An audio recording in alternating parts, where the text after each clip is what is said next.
I have a bad feeling about doing this. I don't belong on camera. You guys provided, maybe like, I don't know, 4 or 5 of you said things I already knew about what I have to do. One is change the background. Apparently an empty kitchen and washer and dryer are distracting. But then I have to get better about being comfortable on camera. I don't know that that's ever gonna happen, but I'm gonna try. So I've stepped away from this for a little while. These lights are bright. But some of the feedback I got about, at least the content of the first video that I released was good substance. I don't know that I'm a good storyteller, but since I've stepped away from this for a little while, what you guys will probably know is that I disappear from social media and then I come back and I'm bombarding you guys with a bunch of music that you don't really like. I call it Maddiecore. Hardcore Maddie.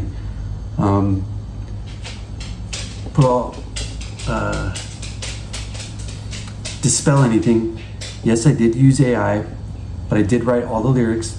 All these songs are based on my dissertation. All the material that I'm going over, that I'm going to be talking about in this podcast. The reason I took a break from trying to set up the podcast is I was in the zone for his music. I had just this idea, I think it was in November, where I turned my dissertation into lyrics. Never done anything that ambitious before. But I did it, and I came up with a whole bunch of material. And where AI came in very handy is I could upload my recording. So I have my Roland drums. I still have guitar and bass, little amps. I have my Digio 3 mixer, and I can run that through the computer and get pretty good guitar sounds. I don't even need to use the amps. I can just do direct input. But basically using the AI for consistency, and anyone who knows me, I cannot sing. I wish I could. I tried a lot. There's so many terrible recordings of my voice trying to do these songs. And by trying to do it good, I did way worse. So yeah, there's AI vocals. Most of the vocals are AI, but the lyrics are me. It's all based on my dissertation and all the material that I'm going over with. So please don't hate it just because you think it's AI. I put a lot of work into this. And disclosure is in there. I'll boil it down real quick. We are collectively how disclosure will play out. And what I mean by that is how we choose to navigate the material that I'm going over and the current events since just over the last couple of years, hell, the last couple months. It's happening, but I don't trust that it's gonna be in the best, it's not gonna be delivered in the best way, which is exactly the opposite of what I wrote all of this about. This is mismanaged, it's not transparent. I think it's going to be probably a distraction because we don't trust our government in the first place, especially now. We're divided amongst ourselves. When the real hard questions come, how are we going to pull together to get through it? We're going to have to change the system that put us exactly where we're at. And we can't stay complacent, otherwise it's just going to perpetuate. And then it's our fault because we chose complacency. But that's what all the songs are about. I really hope you guys fucking shot. Come on, man. A little hardcore won't kill you. My friend Jared says he just hears Claude. I don't know who Claude is. I don't know that AI. Not use that. But he says that's what he hears, and he appreciates it, but he can't get through it. And I'm sure a lot of you guys are that way, but there's some cool stuff in there. I got songs about Anunnaki, aliens, watching our movies and thinking that's not what we do. You think we're gonna play a 5-note motif and go to Devil's Tower? Nah. They just want other things. But anyway, this could get bad. It's on YouTube, Spotify, Amazon, Apple. I mean, it's all over. Just look up This Could Get Bad podcast. The album is called The Disclosure Cycle. Come on, nerds. Just try. Okay. I left off with chapter 1. That video is posted, but basically I tied it off saying I'm trying to uncover hidden patterns and contextualize the phenomenon that it's kind of contextualized itself just over the last couple months. But this podcast is, my effort is to be the foundation for expanding our thoughts and not necessarily our thoughts, but our cognitive space to process things that yesterday were impossible and tomorrow is a new reality. So chapter 2, it's basically about the human mind and the unknown. And so that goes over our belief systems, the psychological machinery, the lenses we insist on using to interpret extraordinary events. Because disclosure isn't just about what's true, it's about how humans handle the truth that we didn't ask for. So think about this, like somebody just drops a bomb on you of like a hard-hitting truth that kind of pauses you no matter what you're doing. Like you can't think of anything else, like you haven't even processed what this person said, but it's already impacted you. Now, expand that to every sentient being on this planet.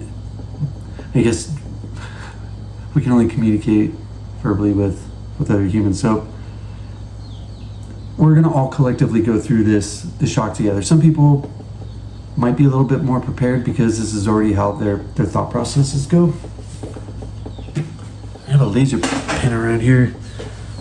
They don't like that. Chickens. So collectively, as an entire global population, we're all gonna come to realize aliens exist together, and that the truth has been kept from us. But what's going to be really hard for most people going into this, there's going to be phases where everybody's kind of going through their own version of processing it. Some people are going to be very inquisitive from the beginning and ask of elected officials some hard questions like, who's responsible for this? Who's the head of this? Like, why didn't we know about this? Like, who's going to be taking over from here? And then it's going to get to, well, where's the craft? Well, if the craft are here and we're interacting with aliens, like, is there going to be rules on, like, restrictions on, like, if there's craft around your city, like, is there going to be a curfew, or only certain people going to be allowed to go out? Are you not allowed to shake their hand because it might not be their hand, it could be their dick? Who fucking knows, man? But what if they're already here? What if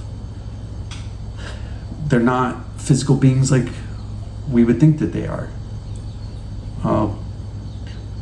We don't even understand our own consciousness right now. And just when we think we know, something else pops up. and we're changing. We haven't been able to map our dreams. We might be able, some people might be able to say like, oh, I can read your thoughts, like mentalists and stuff like that.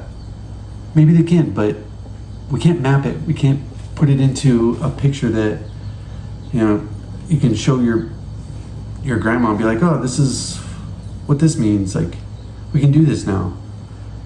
How are we going to be able to understand dimensional layers existing all around us? And we're interacting with it, but we just don't have, our senses aren't optimized for seeing beyond a certain light frequency or hearing beyond something. And our auric field can only detect, certain distance all around us. There's all sorts of limitations on what we can perceive. And this is no different. In our belief system, in our psychological framing prevents a lot of a collective being able to evolve together. I'm kind of getting distracted. These lights are bright. Because disclosure isn't about what's true. It's about humans getting the truth that we didn't ask for. I mentioned that. And why the mind fights with what it doesn't understand. When I talk about disclosure, a lot of people assume that the real battle will be political and religious. And of course, those battles will come. Let's frame it this way. The greatest force shaping the public response to disclosure is not the phenomenon itself, but the fragility of human cognition when encountering information outside of a predictive framework. So what does that mean to you? So when I wrote that, what I was trying to relay, and I don't even know if I can dumb this down. I think most of you guys get it. But it's not going to be the phenomenon. It's going to be our limitations on being able to process this new information and whether your belief structure has room for it or can adapt. And that's probably, those two reasons are probably 2/3 of why disclosure hasn't happened yet. A lot of people in government will say like, humans aren't ready for that. They can't handle it. They will freak out. Maybe the government just released a whole bunch of I don't trust the stuff that they're dropping anyway, and they're calling it full transparency. It's not. It's breadcrumbing. They're drip feeding us while creating their own narrative. I don't want to get too political, but this is not being done the right way. So translation is, the human brain hates surprises. It hates ambiguity, and it hates not knowing what something is. An extraterrestrial intelligence is the king of ambiguity. It offers no reference point, no familiar structure, no hierarchy that humans can rely on. Which I think a lot of people are going to struggle with. So the brain does not, I'm going to cut that part. So the brain does what it always does when it's overwhelmed. It simplifies, rationalizes, it distorts, denies, and it clings to whatever belief system it feels the safest. This is why two people can watch the exact same UFO footage and walk away with opposite conclusions. The disagreement isn't about the object, it's about whether their minds allow to accept or consider what they just saw. Kind of like in my last video, I talked about how AI is so good now that anybody can fake something and it looks convincing. 20, 30 years ago when people were still using VHS, like, could have gotten away with some hoaxes, and people definitely did. But now we can't really trust anything. And That's why I think most people rely on the press and the government to be the ones that come out and say, confirm whatever it is that whoever is going to say. But we don't trust them anyway. And it's their fault. Like they've lied to us about almost everything. And even when they're telling the truth, it's hard to believe it. And that kind of fault, like, it's a tricky situation that we're in. And we're just too divided as a country, and more so throughout the world, being isolated, that who can we trust with the truth? Like, if we don't even trust our neighbors, we can't. I digress. It's a confirmation bias. It's an invisible wall, and it isn't.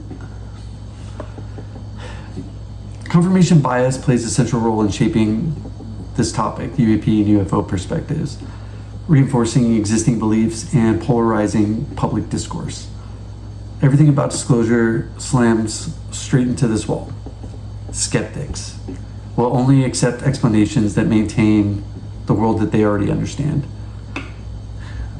Opposite for believers in their own framing, and they may overextend, drawing conclusions beyond the evidence because the mystery confirms what they already hoped for.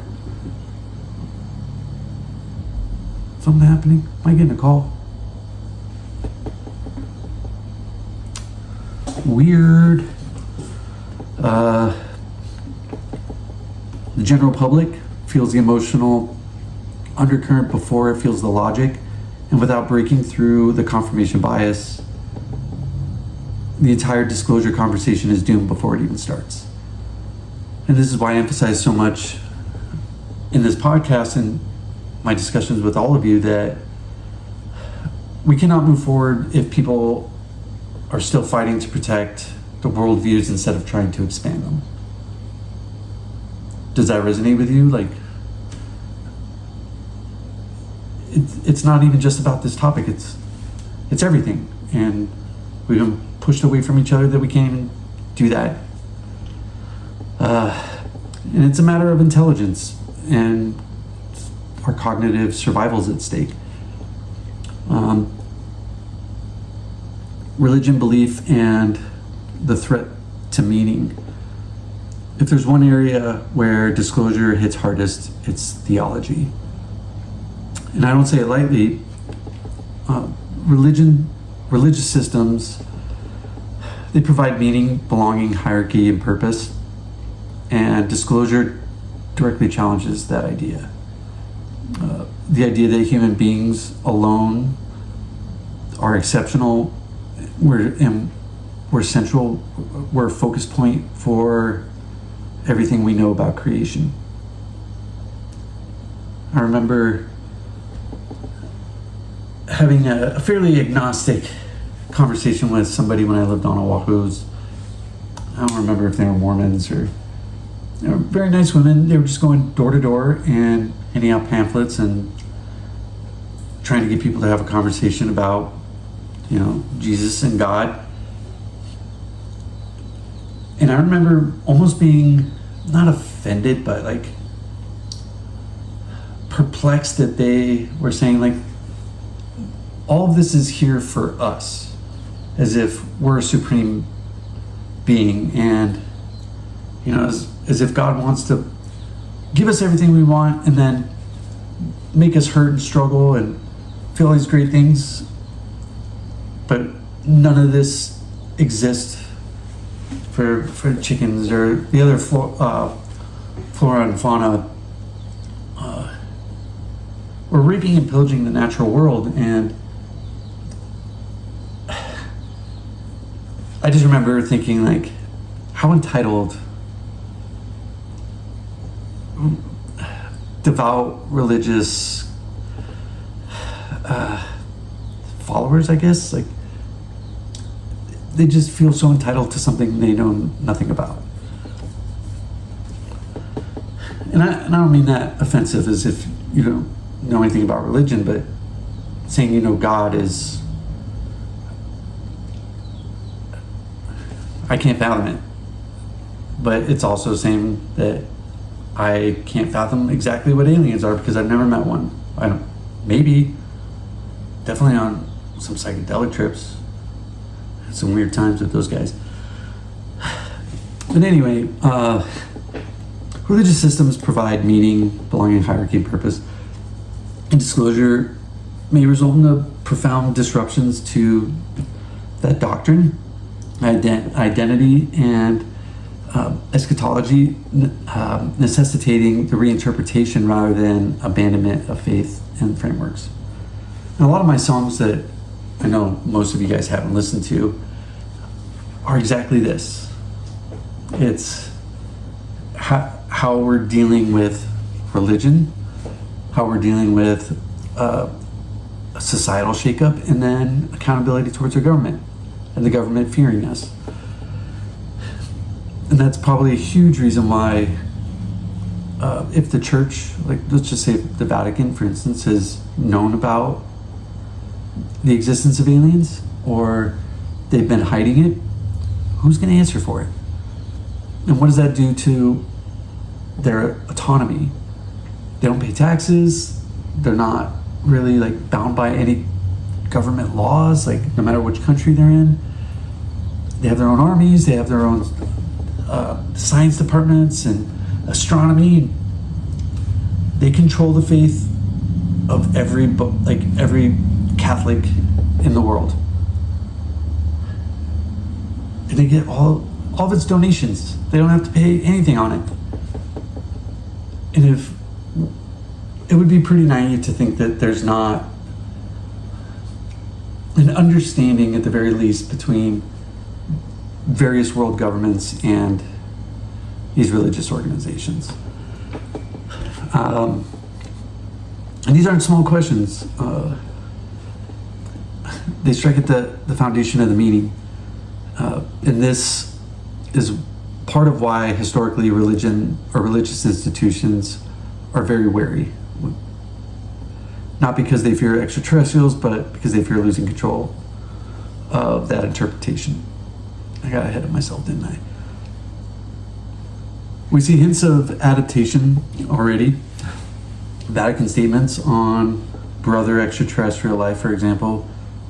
And later on, I'll be going much deeper into how the mainstream religions exactly can absorb disclosure, but only if they get ahead of it instead of being blindsided. Bear with me. Brought to you by Arizona. It's not. I have no sponsors. I'm open to it. Just saying. Okay, the psychology of the other. Another key piece I discuss in my paperwork is something psychological research has shown for decades, which is humans have an instinctive reaction to anything other. We evolved by categorizing friend or foe, safe or unsafe, known or unknown, one or the other. But extraterrestrial intelligence we don't have other for that. Either they exist or nothing, or they don't, we are alone. Equally scary, I think. It's the first other humanity can't outrun. We can't outfight, can't outvote, cannot believe or outdefine it. And that's why psychological tension is so tense.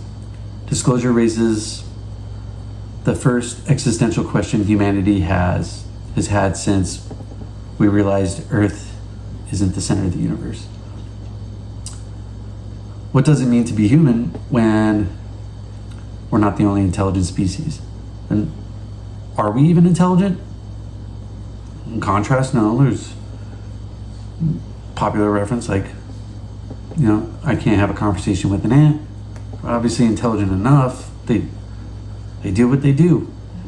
And we can't, we don't do that in our own way, but are we that equivalent to another higher intelligence? Wouldn't rule it out. So there's identity fractures, philosophy fractures, power dynamic fracture, and this is where I highlight the key insights, which is something I think is essential for people to understand. Disclosure is not merely an external revelation of the phenomenon. It's an internal reckoning with what humanity is, what humanity has been, and what humanity has become. This is why we fear, or this is why fear emerges. This is also why awe emerges, like total shock and surprise, but also denial. It is not just about aliens. It's really about us. And why the human response is the real variable here. This is where I bring everything together for chapter 2. And I'm trying to emphasize a reality that is often overlooked. And I'll try to just put it bluntly. It's not the presence of non-human intelligence that is going to destabilize society, but the psychological response collectively to acknowledge it. We could wake up tomorrow with undeniable, irrefutable global witness evidence, and it still won't be the craft, the beings, or the technology that will cause the chaos.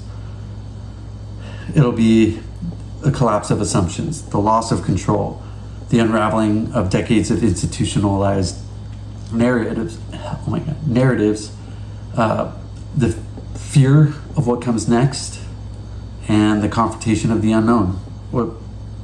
It's a total shift of everything we thought we knew while still existing in the very system that hid it from us. And how are we going to process what we've been told doesn't exist? Like, you're crazy if you think that. And shame on the people, your friends or your neighbors, or that crazy uncle you had who, I saw a Bigfoot once. Fuck, maybe he did. But he didn't have a camera on him. Maybe he was just enjoying nature. And maybe they didn't have cell phones. They didn't have cell phones with good cameras to capture anything. And even if they did, would anybody believe them? Humans fear the loss of certainty more than the presence of the extraordinary. And until we acknowledge that, disclosure will never be managed. We can only react to it, which is exactly why the conversation, it's happening now. It needs to happen now. There's a lot of really smart, independent podcasters doing exactly what I've avoided putting myself in front of a camera to do. But it's time. Like, we all need somebody to relay this information to us and present a hard topic or rationalize something that is totally absurd, but frame it in a way that can be given the benefit of the doubt at the very least. And if you're automatically just dismissing somebody without even hearing them out, like, you're part of the problem. And sure, I'm guilty of this too. Flat earthers, like, I don't buy it, but everything else is kind of fucking wonky right now. And I don't know, maybe it's concave or convex, like, who? Down is up. We just don't know. And dismissing something, no matter how wild, how fringe it is, without even entertaining, maybe not entertaining, is making space for an alternative. And it's up to you what that alternative is, but there's no harm in making space for something that helps you in all other ways. Like, if you become more open and more willing to talk about this one thing, it's probably more likely that the next time you encounter a hard conversation or something that's crazy, like, you're more able to process and work with that. But before that, and I feel like this is going to be kind of dense, it's where the scaffolding of the machine finally starts to get pulled apart. And this is where I explain how secrecy, or the apparatus of secrecy, formed, how it sustained itself, and why disclosure didn't happen decades ago. So this is where I'm going to leave this one off. This is weird. Like, I don't like being on camera. And I obviously am not going to memorize all this stuff, so just bear with me, guys. Like, I'm going to start getting people in front of the camera with me to talk, have conversations, and hear other perspectives. And I feel like that's the best way going forward for all of us. It's just to normalize the conversation. You don't have to accept or believe anything I'm saying, but it would behoove you to just have the conversation and be open to being wrong. And same with me. Like, I want to be wrong. I really, really do. And it doesn't shatter my ego or anything if I'm wrong. And I personally don't hold beliefs. I feel like they're too rigid. But I do have values, and I'm gonna delete this part. But listen to my music.